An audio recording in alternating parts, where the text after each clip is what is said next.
Friends, కొంతమంది కుటుంబంలో తల్లికి నలుగురు పుడితే ఫ్రెండ్స్ ఎప్పుడు కష్టసుఖాలని అన్నదమ్ములు కావచ్చు, బంధువులు కావచ్చు, స్నేహితులు కావచ్చు, కొంతమంది కొన్ని రకాల సమస్యలు కొంతమందితో పంచుకుంటూ ఉంటారు. తప్పులేదు.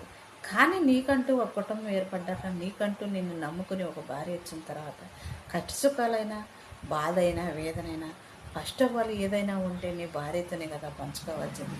చాలామంది భర్తలు నా భార్యతో చెప్పాల్సిన అవసరం ఉంది, అది నిన్న కాక మొన్న వచ్చింది, దాంతో చెప్తే నాకు తీరే అవసరం ఉంది, దానికేం తెలుసు అని చెప్పేసి మూర్ఖత్వంతోనూ అమాయకత్వంతోనూ అర్థం చేసుకుంటారో లేదో తెలియదు. కానీ ఫ్రెండ్స్, భార్యకి చెప్పడానికి మాత్రం బాధపడతారు.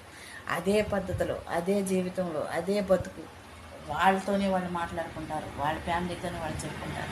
వాళ్ళు తీర్చేవాళ్ళు కాదు, ఆర్చేవాళ్ళు కాదు. కనీసం నీ భార్య అని కనీసం నీకు ఓదార్పుగా ఉంటుందేమో, ఏమీ చేయలేకపోయినా కానీ నీ కుటుంబం నీకేం ఓదార్పుగా ఉండదు. చాలామంది అన్నదమ్ములు చెప్పుకుంటే చాలా అసహ్యంగా ఉంటుందండి. నీ కుటుంబం నీకు అయిపోయిన తర్వాత, వాళ్ళ కుటుంబం వాళ్ళకి అయిపోయిన తర్వాత పట్టెడి మెతుకులు పెట్టడానికి కూడా అన్నదమ్ముల్లోనే ఫీల్ అయ్యే అన్నదమ్ములు ఉంటారు, కట్టుకున్న భార్యలు ఉంటారు, బంధువులు అంటేనే భారం అనిపించే ఆడవాళ్ళు ఉంటారు.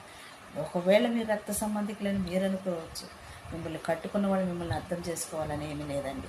ఎప్పుడైనా సరే ఉంది, కష్టమైన సుఖమైన నిన్ను నమ్మి నీకు వచ్చిన భార్యే నీ కష్ట సుఖాలు